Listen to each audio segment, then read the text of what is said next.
ఆకాశంలోని చంద్రుని గ్రహణం చూసాం రండి కదా. వాటితో భయపడాల్సిన పని ఏమిటి? పైగా అవి చెప్పి వస్తున్నాయి. మిగిలిన వైపరీత్యాలు చెప్పకుండా వస్తున్నాయి. మనకి తెలియకుండా అక్కడికి ఉంటాము. ఏదో ఎక్కడికో వెళ్ళారు కదా, అమర్నాథ ఎక్కడికి వెళ్ళారా, అక్కడికి వెళ్ళారు, ఆనందంగా దేవుణ్ణి చూద్దామని వెళ్ళిన వాళ్ళు ఎంత ఇబ్బంది పడ్డారు. అది చెప్పేదాల గ్రహణం చెప్పొస్తుంది. దానికి భయపడాల్సిన పని ఏమిటి? మరి ఎంత ఆనందంగా దాన్ని తీసుకోవాలి. పర్వము అనే పదం వాడతారు. అంటే చాలా చక్కగా సంతోషంగా పండగలాగా చేసుకోవాల్సింది. దాన్ని ఒక గొప్ప అవకాశం. ఎలాంటి అవకాశం అమ్మ? గ్రహణం ఎలాంటి అవకాశం అంటే, గ్రహణము అంటే పట్టుకునేది అని అర్థం. గ్రాస్పింగ్ పట్టుకోవడం గట్టిగా. గ్రాస్పింగ్ అంటే మనసుకు సంబంధించింది. ఇప్పుడు దాన్ని అలా అన్వయం చేసుకోవచ్చు. తర్వాత మామూలుగా అయితే ఉత్తర గోగ్రహణము అలా చెప్తా.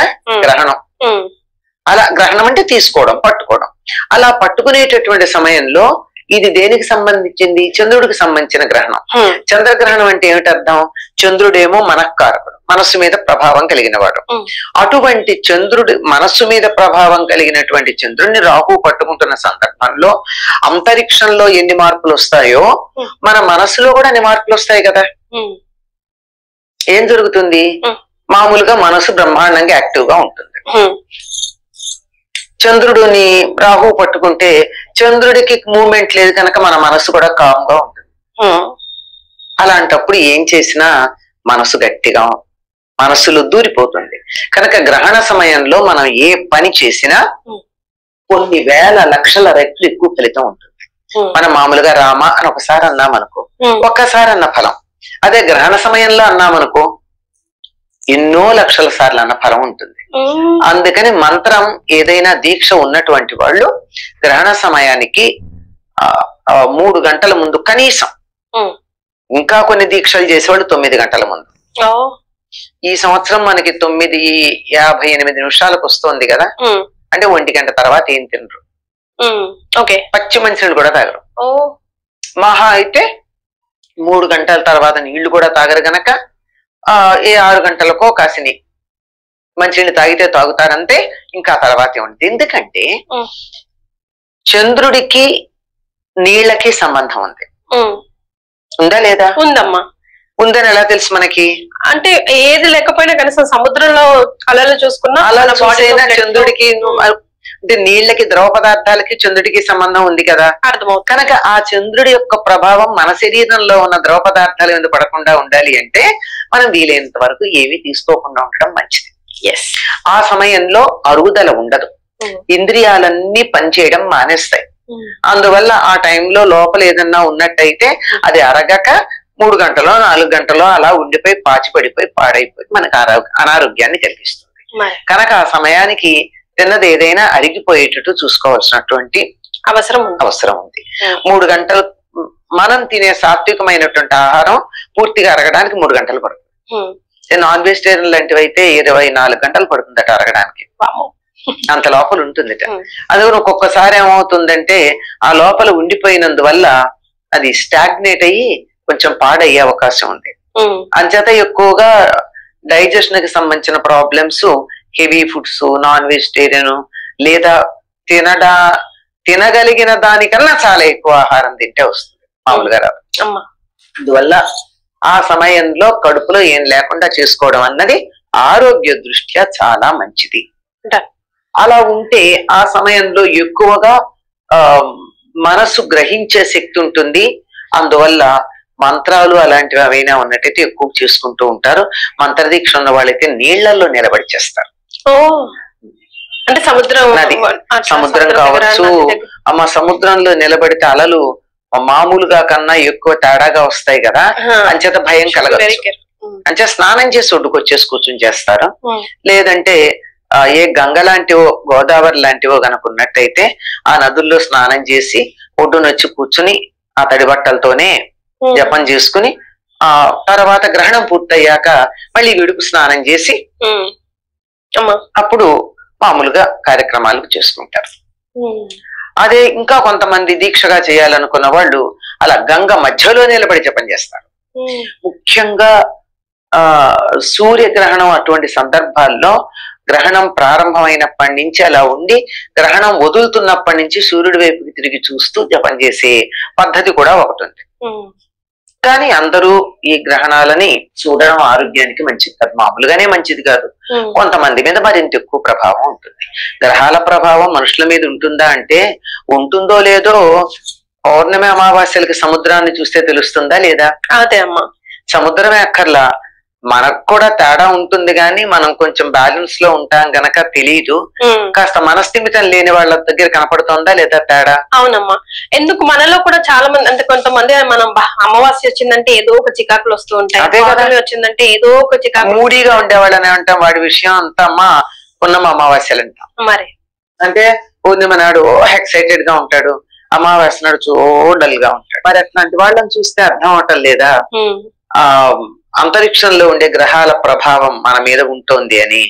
సూర్యోదయానికి మెళుకు వస్తుందా రావట్లేదా? వస్తుంది కదా బై డిఫాల్ట్. కావాలంటే మళ్ళీ మనం అటు తిరిగి ఇటు పడుకుంటాం కానీ మెళుకు అయితే వస్తుంది. మనమైతే ఇటు తిరిగి పడుకుంటాం కానీ పక్షులు అవి వాటి అంతటా లేస్తున్నాయి కదా, సూర్యోదయానికి పూలు వికసిస్తున్నాయి కదా. మరి ఇవన్నీ అంతరిక్షంలో ఉండే గ్రహాల యొక్క ప్రభావం భూమి మీద లేదని ఎట్లా చెప్తాం? ఉంది కదా. ఆ ఉండేదాన్ని మనకు అనుకూలంగా మలుచుకోవడం కోసమే ముందుగా ఎప్పుడు గ్రహణాలు వస్తున్నాయి మొదలైనవి తెలుసుకుని ఆ సమయాన్ని మనకు అనుకూలంగా మార్చుకుంటాం. ఎస్. అంటే బట్టు విడుపు స్నానాలు మస్ట్ అమ్మ, ఎవరెవరు చేయాలి ఎవరెవరు చేయకూడదు? అండ్ మధ్యరాత్రే మన ఇంటిని కానీ లేదంటే దేవుడి గదిని కానీ క్లీన్ చేసుకోవాలా? ఉదయం సూర్యోదయం వరకు వెయిట్ చేయొచ్చా?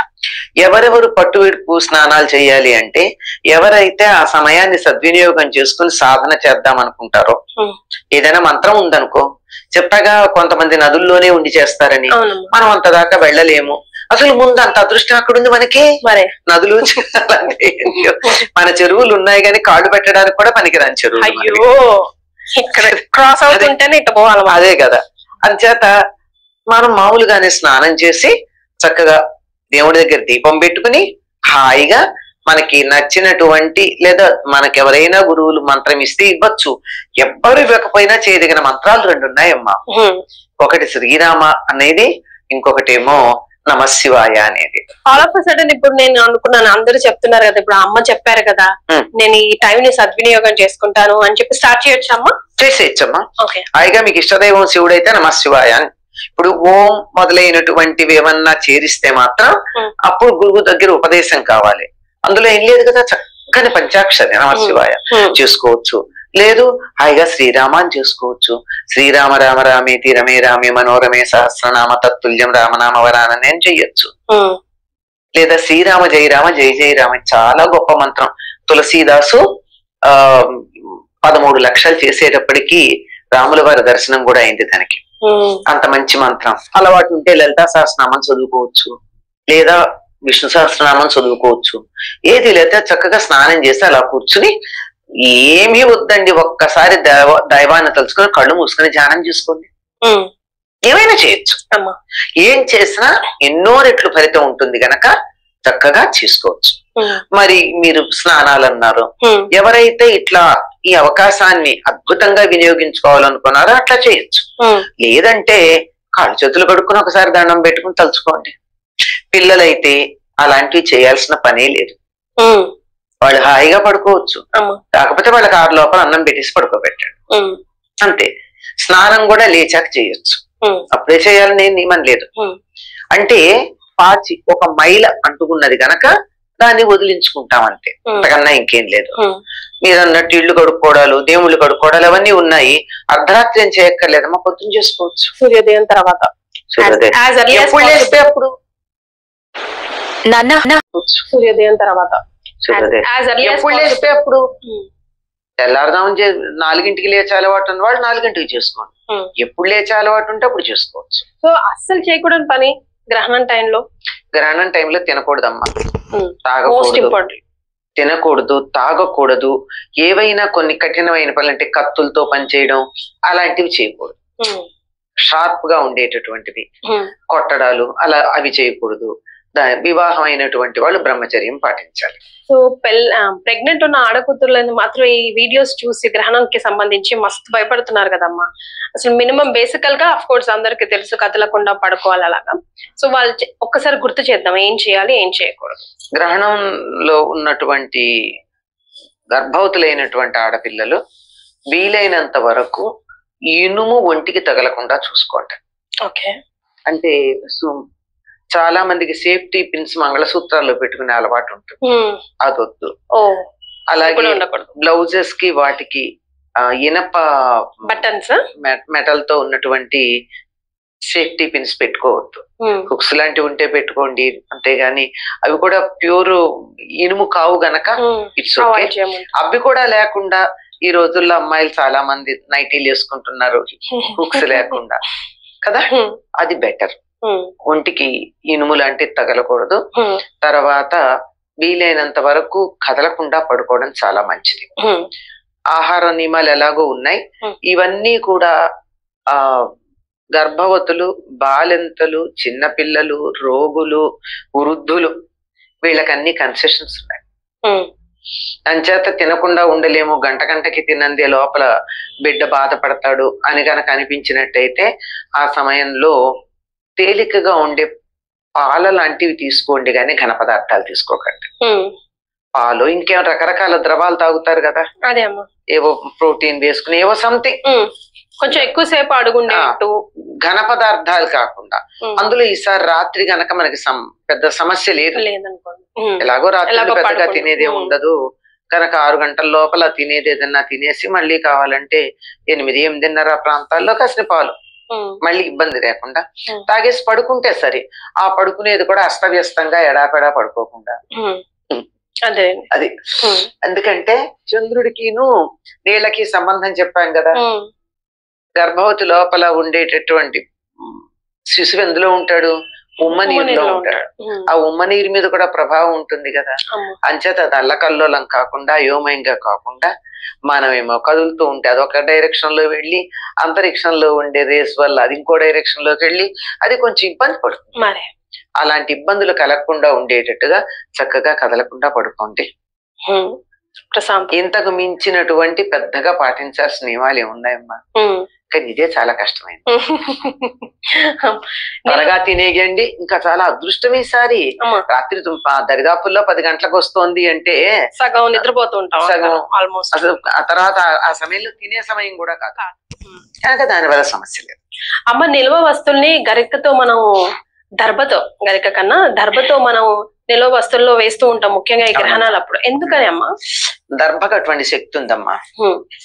సహస్ర పరమాదేవి శతమూల శతాంకుర సహస్రగం హరతు మే పాపం దూర్వా దుస్వప్న నాశిని అని దూర్వ గురించి చెప్తారు, అంటే దర్భ గురించి. దర్భ దొరకని సందర్భంలో గరికైనా సరే ఏమిటంటే అది నాకు 1000 రకాలుగా నా పాపాలు పోగొడుతుంది. శతమూల శతాంకుర, అది శతమూలం అంటే దాని మొదలు 100 మొదళ్ళు ఉంటాయి, 100 చిగుళ్ళు ఉంటాయి.